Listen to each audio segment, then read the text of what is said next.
Revolutions need weak men with strong passions. Men bound by fear and anger who think, but not too deeply, and are willing to be led.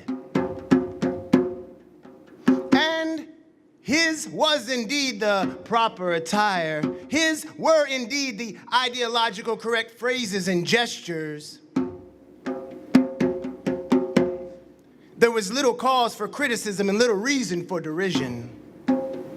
He was the seeming embodiment of what all that angry crowd found lacking in themselves, and perhaps what they felt guilty at not being. I is what they found strange and disturbing.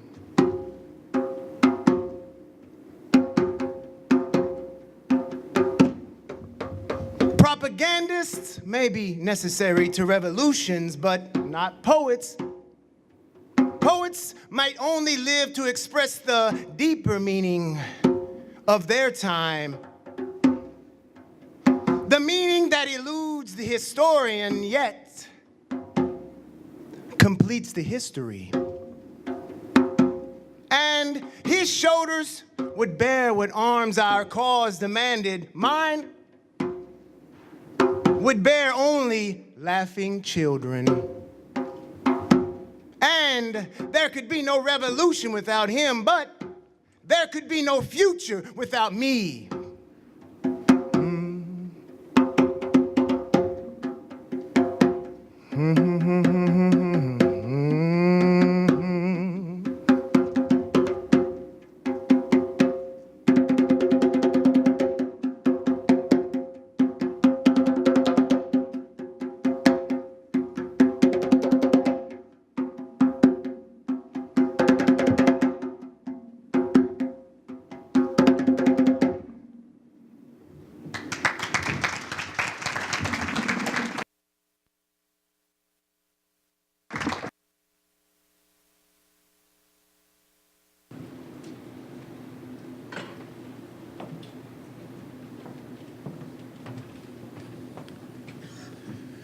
Welcome to the campus of the University of Louisville for a celebration of the life of Dr. J. Blaine Hudson.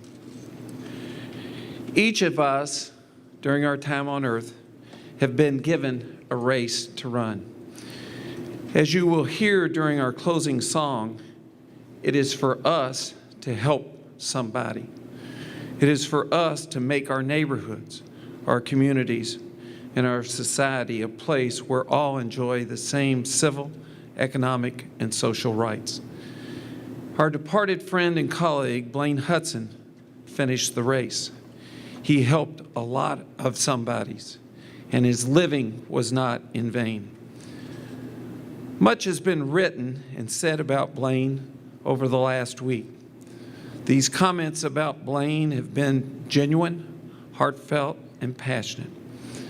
One email I received over the weekend stated, Blaine Hudson was a trailblazing educator, a scholar, a leader, a historian, and an activist. We at the University of Louisville are proud of Blaine Hudson as a graduate of the University of Louisville, as a teacher and faculty member at the University of Louisville, as a department chair at the University of Louisville, and as Dean of our College of Arts and Sciences. We are proud of Blaine because he was a trailblazing educator, scholar, leader, historian, and activist. We are proud of what he stood for and for his commitment to community. All of us at the University of Louisville have benefited from knowing Blaine. For while a valued friend and colleague he was more. He was a mentor and advisor. He taught many of us, he taught me, so much more about life than I could have ever known had I not known him. The University of Louisville will miss Blaine. The University of Louisville is better because of Blaine. Today, as we pause from our routine to celebrate the life of Dr. J. Blaine Hudson, I feel certain that Blaine, in his own way, is smiling and would remind us not to be thinking about him, but rather how each of us can help somebody as we finish our race during our time on earth.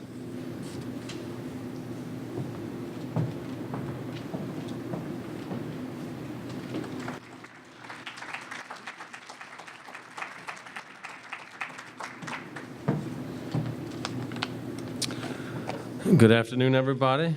Good afternoon, Bonnie and the Hudson family. I've always believed that a very high compliment is to describe someone as a Renaissance man. And there aren't many people who live up to that moniker as well as Blaine Hudson. Think about his intellectual curiosity. It was so great that he was as informed and thoughtful about international events as he was about the development potential at 28th and Broadway. Blaine's depth of knowledge spanned many topics. And let's face it, you better be a Renaissance man if you're the Dean of the Arts and Science at a prominent university in the United States of America. Blaine was. Blaine believed that when people were armed with knowledge, they could change the world. It was Blaine's faith in people and their intellectual curiosity that was both amazing and inspiring to me. Think about his Saturday academies. Free classes on a Saturday morning would go on without him and his wife Bonnie not knowing if 50 people would show up or 5 people would show up.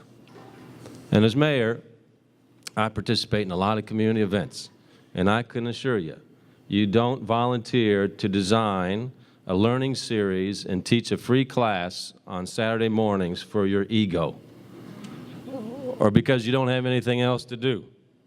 You do it because you are dedicated to spreading information, to sharing perspective, to sparking conversation, to elevating consciousness, and to feeding people who have a hunger for learning. And perhaps those people can change the world. Blaine did all this because he cared about people. He cared about humanity. And to me, that's the most prominent characteristic of Blaine's. I thought about all the things that I could say up here today, but when you get right down to it, Blaine just cared about people. He cared about his family, his university, his neighborhood, his city, and all the many communities that he operated in. Blaine, of course, did not just have an academic's understanding of the community or the civil rights changes, he lived it, as did other people in this room that I see here today. Merv Aubespin, Bob Douglas, Ken Clay. And we must always remember that societal change is not inevitable. Civil rights didn't just arrive with the accumulation of time. These long overdue rights were won by people who made brave decisions and fought for what was right. Now, I think we've all heard about Blaine as a young man occupying the dean's office as a protesting student, and then he later occupied the office as dean years later. Don't you love that? And I think Martin Luther King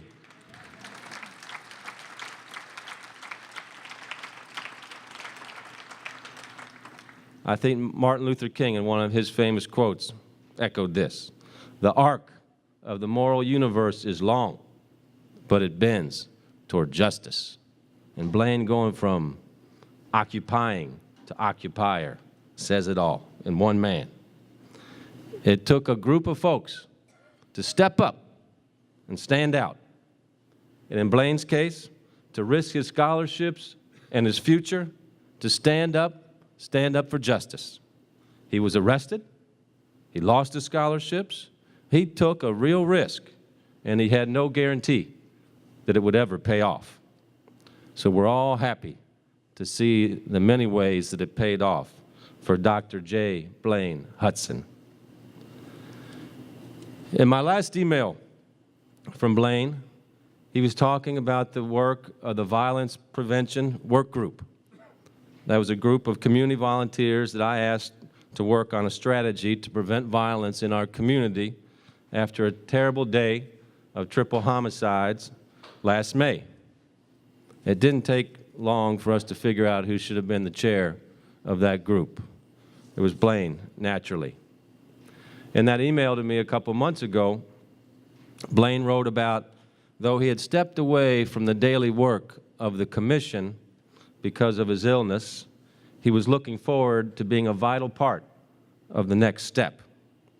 And he said that in some ways, there was no model for the group's objective to create a cooperative effort that would bridge private and public sectors, bring voices together, unify them with common action. But then Blaine was used to working without a model. He was very comfortable in that environment, and he was up to the challenge. He felt that this work, the work of violence prevention, represented an unprecedented opportunity to build a better community, and he was all in. So when I look at that email, I hear Blaine speaking to us today. His legacy is bigger than any one project or cause, but even in the last couple months of his life, he was thinking about the work that needed to be done to build a better future. Most everybody here in this room today loved Blaine in one form or another. So what do we do when we leave here today? Do we say, we lost a good man, and move on? Or do we dedicate ourselves to do more, to stretch higher, to look at ourselves anew and remove the excuses that prevent us individually from being the change we need to be for the betterment of our community? Do we pledge to ourselves to remove ego, to remove pride that leads to self-reward and perhaps more of the status quo that clearly is inadequate for future generations? In my role that I'm privileged to hold, I hear a lot of people talk about what needs to be done. But they want others to do the work. It's easy to move the lips. It's much harder to lead and to do. Blaine was a leader and a doer. When he saw beauty, he exalted it. When he saw injustice, he rolled up his sleeves and he worked to make the world a better place. Let's all be inspired to action by his example. Blaine, thank you for making our city a better place and for making me and many of us here today much better people. May your spirit live on. May your spirit challenge others to strengthen their resolve, to build their courage, to create a brighter future for all neighborhoods in our city as we move forward, knowing that we are one city, one community, one family. To Bonnie and all of the Hudson family, a grateful city thanks you from the bottom of our heart for sharing Blaine with us over the years. May God bless you.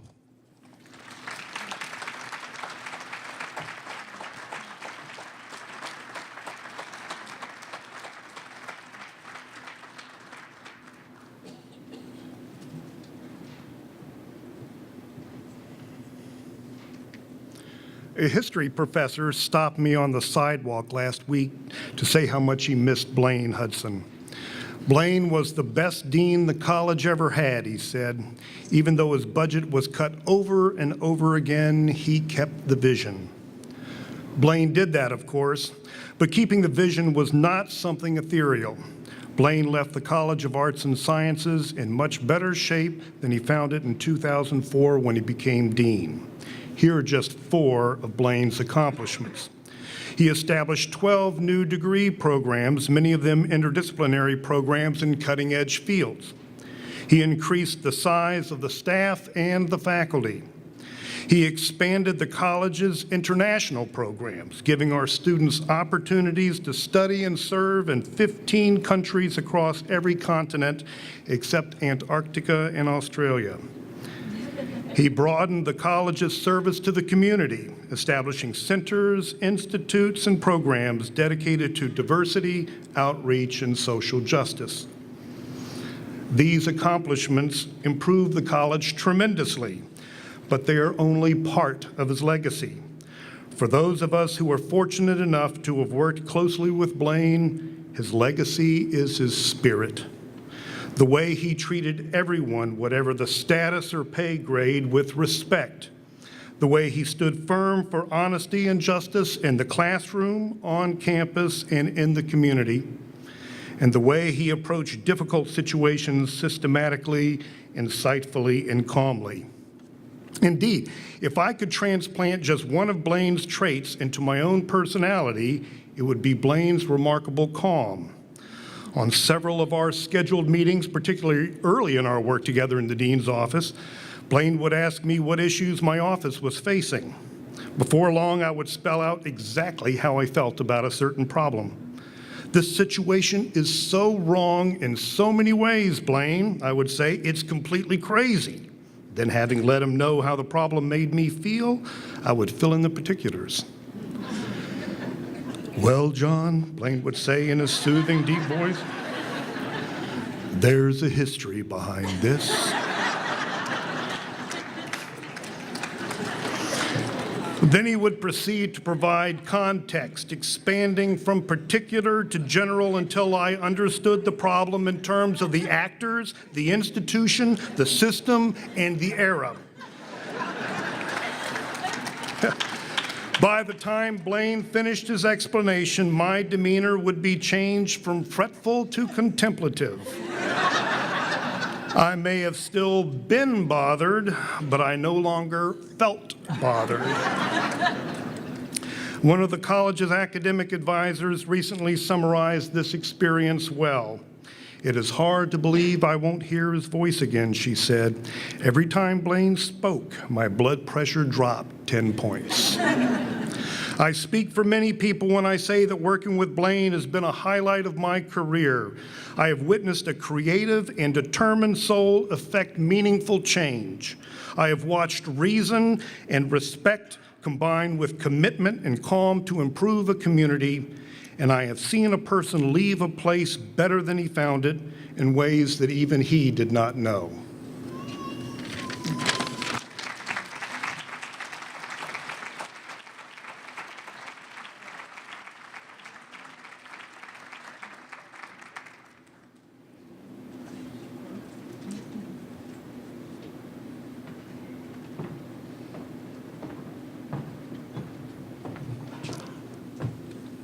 Good afternoon, family.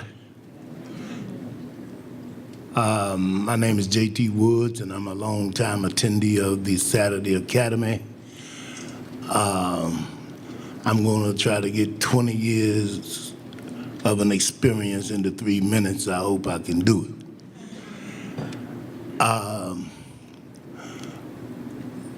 The only thing that has been on my mind since I heard the news about Dr. Hudson is water.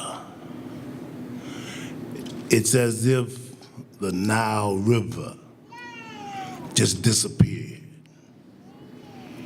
Because every year in the fall, the Nile would overflow its banks, and he would nurture your mind, nourish you, enable you to go into the streets of this city and take on all the problems that existed and put your own touch on it. And I'm very thankful for that, because there's one thing that Blaine knew, and he knew that right information brought about right choices. And he shared that information willingly, and he shared it for free for 20 plus years on his own time. I would tell people in my peer group that the Saturday Academy is not for your children. The Saturday Academy is for you. If you go to the Saturday Academy, then you will be able to teach what you don't know, because your children suffer from what you don't know. And Blaine has the information for you. All you have to do is come get it. It's free. It's a free college education, people, from one of the best teachers probably in the history of education. Southwick Carter Home was right there. Residents, all they had to do was walk across the street and arm themselves with the correct information that would make all the difference in whether we prosper or whether we remain in conditions that is negative to our community. And Blaine understood that. And that's why he offered himself willingly, without pay, without any kind of praise or anything. He would just be there every Saturday morning. I remember when at sometimes he was the youngest person in the room. This is how important it was to our community to have a person of Blaine's ability in our presence. I call him the Muhammad Ali of academia. He come from this city. I describe him as having one of the finest minds ever walked this planet. Anybody who knew him can attest to what I'm saying. Please don't take my word for it. Just walk around and ask anyone. Did you know Blaine Hudson? Yes, I did. Okay, if you knew Blaine Hudson, then you knew that you had been blessed. Because I'm going to say from experience, I am standing here now because someone introduced me to Blaine Hudson. And he armed me with right information and caused me to make right choices in certain situations I found myself in. Had I not met Blaine, I probably wouldn't be here talking to you all right now. Because one thing for sure, he always said that you must value yourself if you are to be valued by others. And we should all take heed to that. And let me close this way. Well, it's real simple. I just say it like this here. Right knowledge corrects wrong behavior. And when I saw how the panel had been put together to deal with the situation of violence in our community, and saw that they had put Blaine Hudson on it, you finally decided to do what's needed. You got the right people in the right places to bring about change, or bring the information to our young people that's gonna correct that wrong behavior. So, it might be cliche or whatever, but the only thing I can say is something that my parents told me. Son, you don't miss your water till your well run dry. And it's dry, so we got to try to find a new well. Thank you.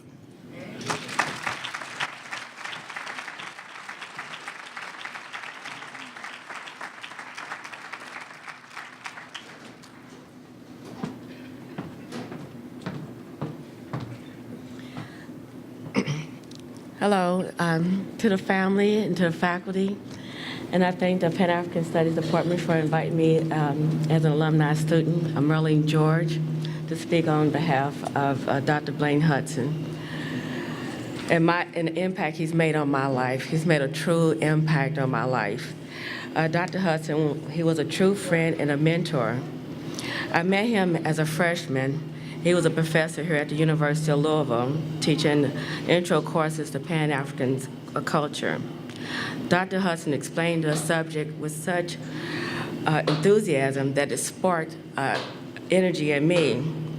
I began taking more Pan-African Studies courses, and I confided in him about other courses that I was taking. Because at that time, I had no one in my family that had completed a university education. So he kind of took me under his wing and kind of guided me in the classes I needed to take. He made me believe in myself. He made me feel that I can do anything I put my mind to. And then I ended up double majoring in Pan-African Studies and Business Administration with Women's Studies and Religious Studies as minors. That's not it. African studies became a passion of mine.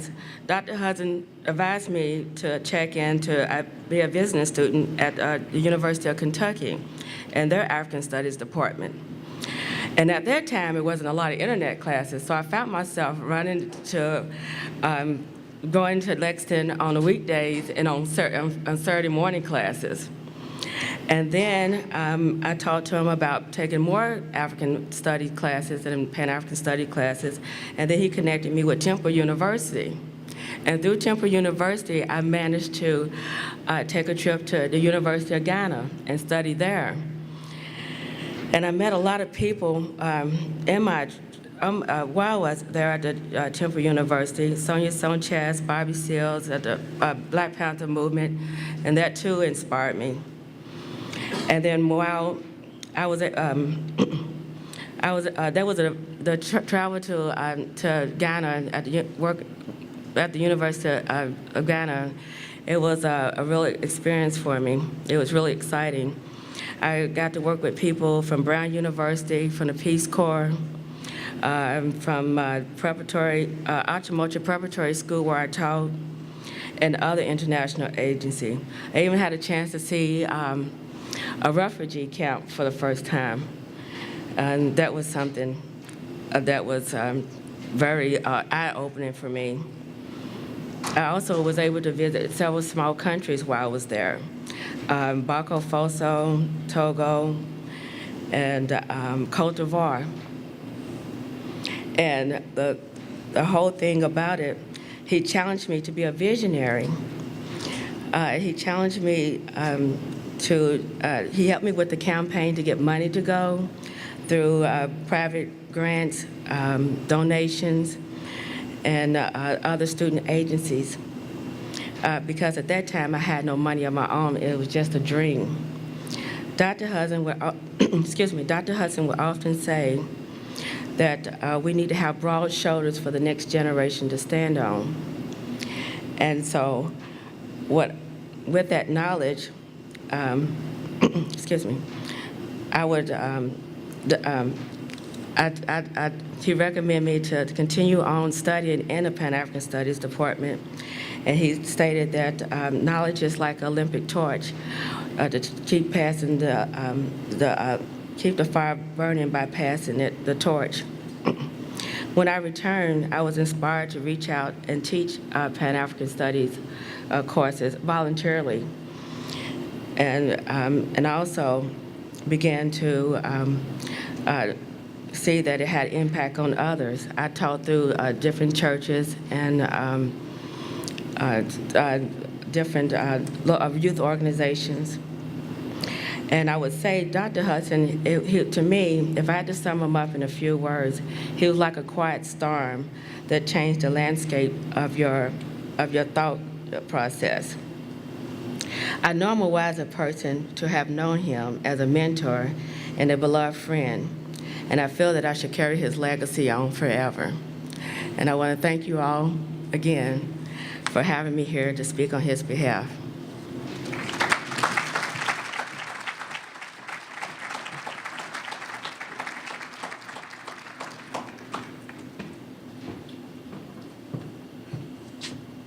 Good afternoon.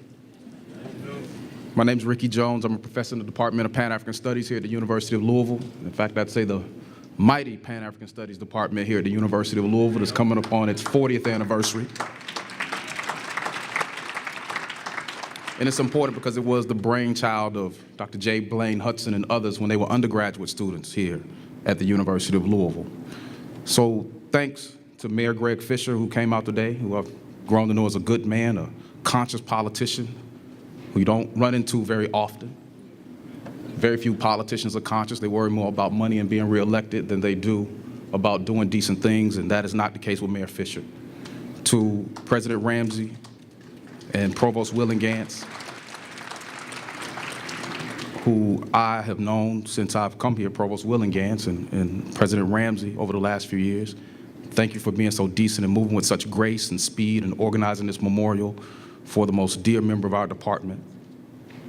And of course, to the Hudson family, to the Pan-African Studies family, to the university family who all love Blaine Hudson. There's talk about bridges, and I'm going to keep this to 2 or 3 minutes. I did something actually last night that I hadn't done in the last 10 or 15 years. I actually wrote something down to say, because I usually just take the temperature of rooms and move forward, but then I got here and I talked to a few people. My friend John Cumbler from History said, hey, you know, you're speaking for us. And somebody else said, I saw you on television this morning. And a news person said, well, you know, you're much more radical than Blaine. I was like, no, no, no. Blaine was incredibly radical. You know, a radical, a revolutionary is a person that looks for change, that tries to define the world in a way that it hasn't been defined, and that's what Blaine did. But I want you all to remember a few things. And we have another person who is incredibly important here in this audience today. I don't know where he is, who we call the godfather of Pan-African Studies, Dr. Robert Douglas. And you can't tell the story of Blaine Hudson, at least at the University of Louisville in Pan-African Studies, without telling the story of Dr. Robert Douglas. Robert Douglas was the chair of Pan-African Studies before Blaine was moved to the faculty side. And Bob made the decision that he wanted to bring Blaine on as a professor, not just in some staff position that wasn't having as great an impact as it should have. And administrators at the university at the time told Bob, this is a foolish move, he'll never get tenure. And Bob fought him, because Bob is gangster like that. And I'm proud to know him. So as I looked at the picture they were showing pre-ceremony, there was a picture of me, Blaine, Bob, Jan Carew, and Manning Marable, who was at Columbia University at the time, a friend to all of us. Now all of them are gone except me and Bob. And the way Bob is going, I might go before him. But I'm here to assure you that as long as me and Bob are around with folks that are with us, everything's gonna be okay. And that's important to say, because Blaine would tell you that. There were a few things Blaine said to me, and I'll close with a couple of them and remind you exactly what you've lost and what you need to do moving forward, because I'm not a native Louisvillian, and so some of this is targeted to you. Please understand the nature of our profession here at the university. Most professors are socially awkward, rather insular people who don't play well with others, are most comfortable in their labs, doing their research that only 15 other people who study exactly what they're studying is gonna read. And it doesn't have much impact on the world. Some professors in the, hey, I'm not telling a lie, I'm telling the truth. We have some professors who are even uncomfortable going into their own classrooms because they're afraid to teach their students. That wasn't Blaine Hudson. So that's what you have with professors. And Blaine, but they're all very smart. My colleagues here are very smart. And Blaine taught me when I was very young and crazier than I am now, when I was involved in some social justice movements. And he would always say, well, Ricky, I've experienced this. And he said, you have to be careful when you do social justice work and some of the people that you'll encounter. He said, it's work where you lose a whole lot more than you win.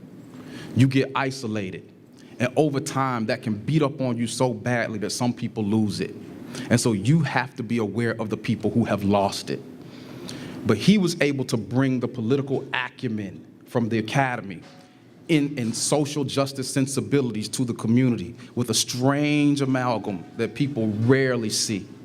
And so he brought something very, very different, and that can't really be replicated. Because also, as a consequence of our profession, most of us are transplants. We're not from here. With the death of Blaine, in the retirement of Bob Douglas, we only have one member of our department who's even from the state of Kentucky. So the commitment to this place that Blaine had, to this state, to this city especially, and to this university that he dearly loved, is very, very strange. I'll close with him telling me this. Well, Thurgood Marshall said this.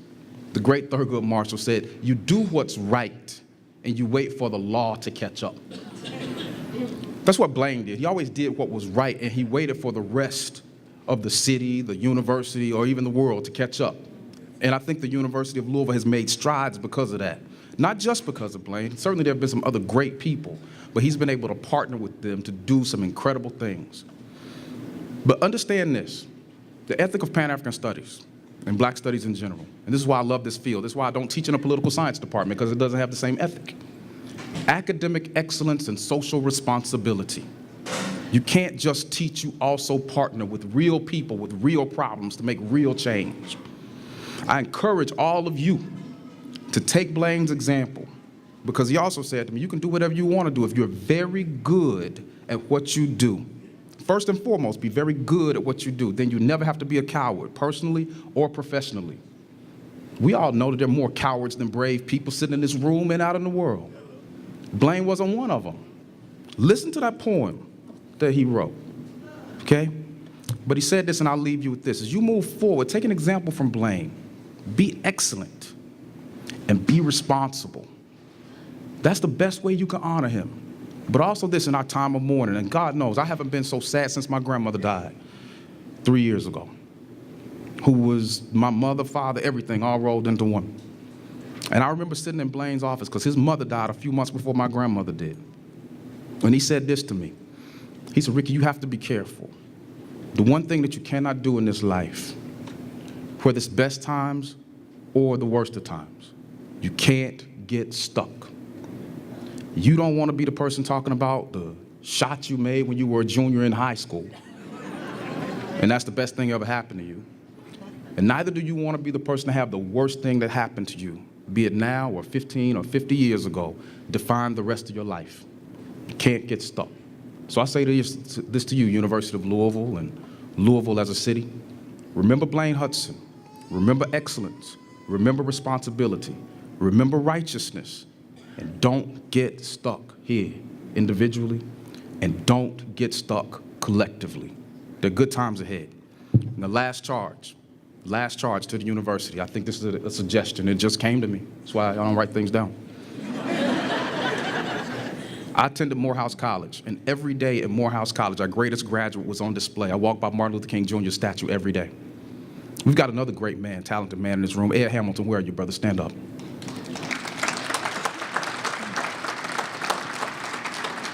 I strongly encourage the University of Louisville and the community to pull Ed in right now, to move forward as fast as possible.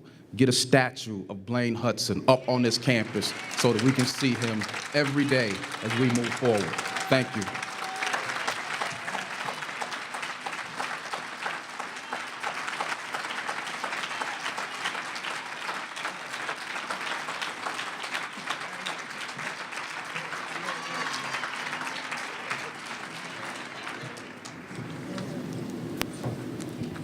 Good afternoon. If I had to do this again, I think I'll go before Ricky Jones. But anyway, my job here is to be boring, because while I would like to speak as Blaine's friend, my role today is as the chair of his department, the Department of Pan-African Studies. I will therefore speak of his achievements as an academic. Blaine Hudson has a very long list of accomplishments and has carefully recorded his work like a historian archiving important documents. I almost had to pull out my calculator to do this summary. To begin, he received a Bachelor of Science in Guidance and Counseling and a minor in History from the University of Louisville in 1974, and then a Master's of Education 1 year later. He went on to acquire his EDD in Education Administration with a minor in history from the University of Kentucky, that other university, in 1981. Blaine's educational background helps us to understand why he had such a great passion for both education and history. He is well known for the depth of his knowledge, not only in history, but almost on any topic from astronomy to quantum physics. His students thought he was a walking encyclopedia. He believed in a global education and was himself a global thinker. As dean, he helped to establish several study abroad programs. But Blaine loved to travel and learn from his journeys because he believed we were all connected. Blaine began his career here at the University of Louisville as a staff person in 1974. He later joined the Department of Pan-African Studies as an assistant professor in 1992 and was promoted to associate professor in 1998 when he also became the chair of the department and sometime made one of his greatest decisions to hire me. In 2005, he was awarded full professorship and took the position as the Dean of College of Arts and Science, the second African American to do so. As a faculty member, Blaine developed and taught over 24 courses, supervised 75 independent studies, and served on 50 graduate studies committee. His classes were always filled, and students were always hunting him down to be on their committees. Blaine was a consummate mentor to his colleagues and his many students, like Marlene, who spoke earlier. His passing has generated a new momentum. For example, Sherry, who may be with us, a former UofL student who had dropped out of college, is now enrolled this semester and plans to graduate because of something which Blaine had said to her. Another African-American mature person called us, and he was insistent that he wanted to mentor PAS students like how Blaine had mentored him.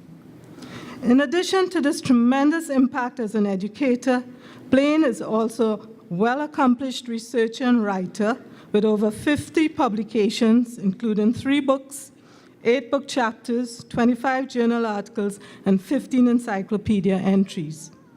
He's one of the most respected local historians and is responsible for 10 public history markers. Blaine also had a creative side, and in his younger days wrote and published numerous poems, including the one that was read today and is in your program. Blaine's passing is indeed devastating to us all, and particular to the Department of Pan-African Studies. In fact, we have lost 2 great mentors in the last 2 months, Professor Jan Carew and now Blaine. I tried to think about what Blaine would say to us at this time and remembered my famous, or my most popular, Blaine Hudson quote. Folks, I need John's heavy voice. Folks, this is a good problem to have. I never really understood what he meant until now. It is a problem because he has left us and we are sad. But it is good because we have been privileged to have had the most outstanding mentors among us. Our hearts are heavy, but we are resilient because our mentor prepared us well, and we will not let him down. On hearing the news, one of our students who's presently completing his PhD at Michigan State called to check on us. And he said to me, prior to leaving Louisville, my husband, the other Dr. Talley, told him and others that they had big shoes to fill. He said, but we did not know how soon it would come. And I asked him, I said, Kalfani, are you guys ready? And he paused for a moment, and then he said, yes, Dr. Rajak Talley, we are prepared.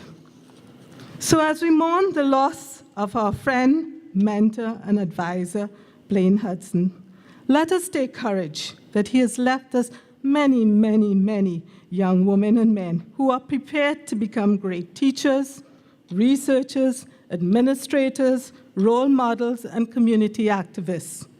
His efforts to end racial and social injustice are in good hands and bright minds. For Blaine, the Department of Pan-African Study was his pride and joy. His students were his motivation, the African American community his people, the university his place to make a difference. When I do the math, Blaine did not only give 100% to this university, he gave 200% and then some. And then, in his spare time, he would serve on any community board, committee, or event that required him. And then he would hang out at the Saturday Academy. For this, I would like to end by thanking Blaine's family for sharing him with us. We know the time spent away from loved ones was a great sacrifice to him and to you.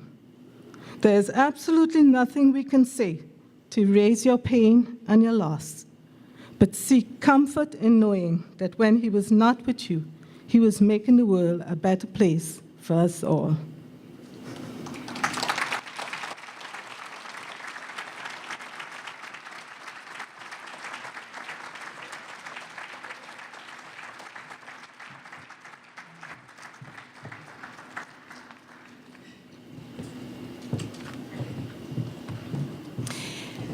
Thank you so much, all of you that are here today. Thank you, Teresa. I have to say about Teresa, when you wonder where you can get cool, comprehensive, intellectual analysis, Teresa was introduced to Blaine by me, and he hired her.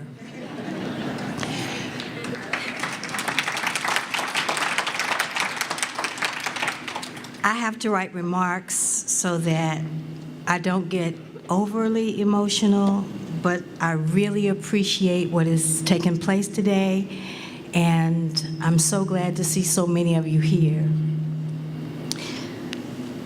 The family would like to thank the university for so quickly organizing this and live streaming it so many that can't be here are able to participate, including his out-of-town children, in-laws, recently discovered fraternal cousins, his much admired comrade during his revolutionary days, and everybody else who loved him that cannot be here. I want to thank my family and his cousin Charles's family for their support during this difficult time. My sister friends who have kept me sane over the years and over the last 6 months.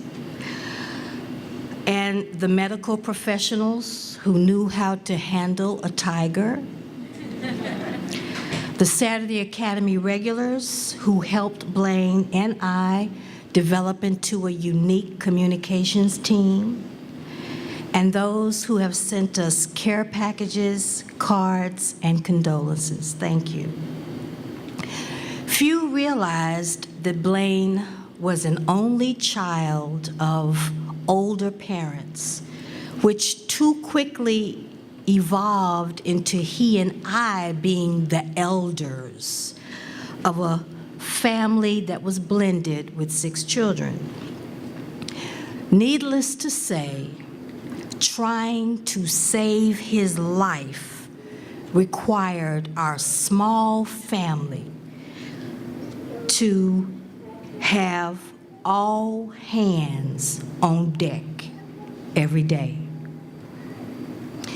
Contrary to those reports by the uninformed, Blaine was out and about with all of us until he could no longer do so with ease. We did shopping trips, restaurants, secret campus crawls, doctor visits, and hospital stays.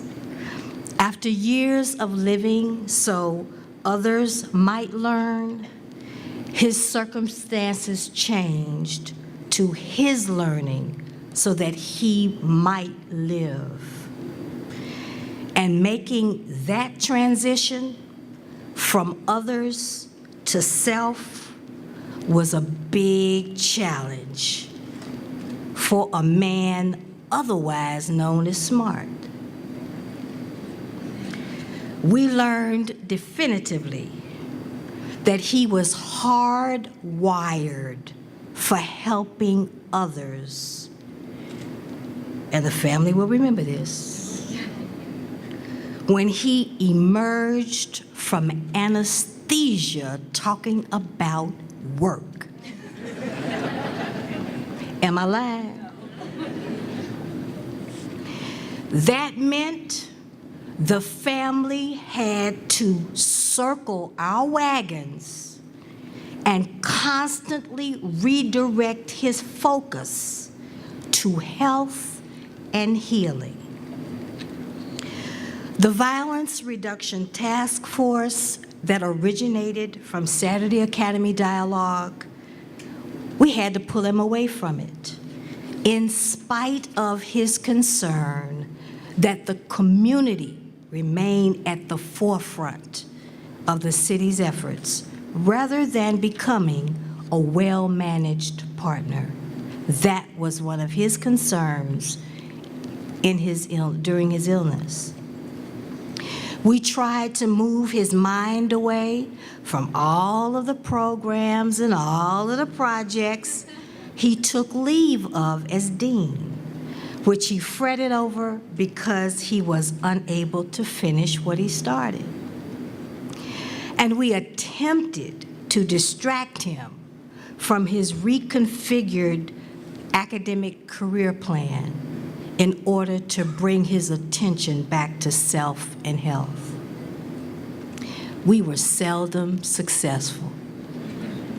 In an age of iPhones, iPads, laptops, and a wide range of folks who were used to his immediate replies to their questions or their needs. Ironically, when I reluctantly sent up flares about his needs, they were intercepted by disbelief that he would have needs or take help. Blaine was Superman, but he was not superhuman. Those battles, in addition to fighting for responsive health care, left the family emotionally devastated at his passing. We went from regularly competing with a thirsty community, an unquenchable campus, to competing with an aggressive cancer. Ever the educator, Blaine encouraged me to do something with what we all learned from his health challenges and journey through the Twilight Zone. Imagine the insights gained and shared among a scholar, his sociology-trained caregiver, and their children raised to be critical thinkers. We learned a lot about him, about the courage of his children, Maya, Kenwin, Travis, Jabani, Nubia, and Jameson, about questioning medical authority, and about some shining stars in our medical community, one of whom is affiliated with the university and saved his life with the same humility, high level of expertise, and first-rate people skills that his patient was known for. At Blaine's behest, what we learned, we will share for the benefit of the community. How can we honor Blaine's memory in ways that don't mythologize but energized, we can remember that he sought to expand consciousness beyond subject content to examine its impact on the disadvantaged, on the privileged, and on geopolitics. We can model Blaine's consistency in these areas. A learner-centered focus. What do people need to learn? Compassionate people management. What do people need to do their best? Facts over opinion. What information do people need to replace myths and stereotypes? Putting the greater good above pettiness. What one thing can we agree on to move forward? And of course, historical context. What backstories are needed to inform present-day issues and actions?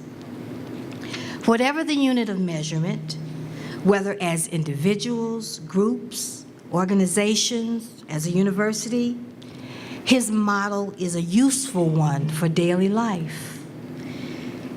Blaine was not a saint, but a man who truly lived this model of consistency at home and at work. We can also remember his commitment to pluralism, fairness, and equality.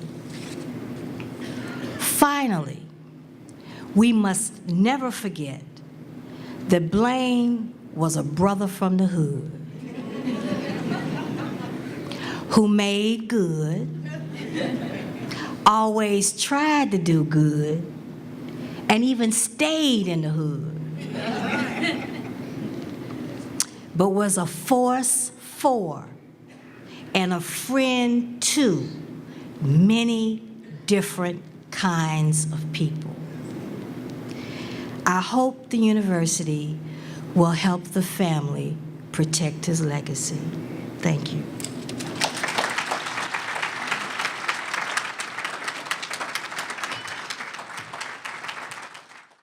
Bonnie, thank you so much for those words. And we, the University of Louisville, want you and the family to know that you're in our thoughts and in our hearts, and that we will do everything that we can do every day to protect that legacy. And so, Ed, there are many ways we can do that, but one has been suggested, and it's time to get to work. And to Bonnie and the Hudson family, the legacy lives on. Today we have honored the life and legacy of a noted historian, professor, one whose legacy was a life of service to others. Others, yes, others. Let this my motto be. Help me to live for others, that I might live with thee. Representing the University of Louisville Black Diamond Choir, 2007 School of Music graduate, Miss Andrea Diggs.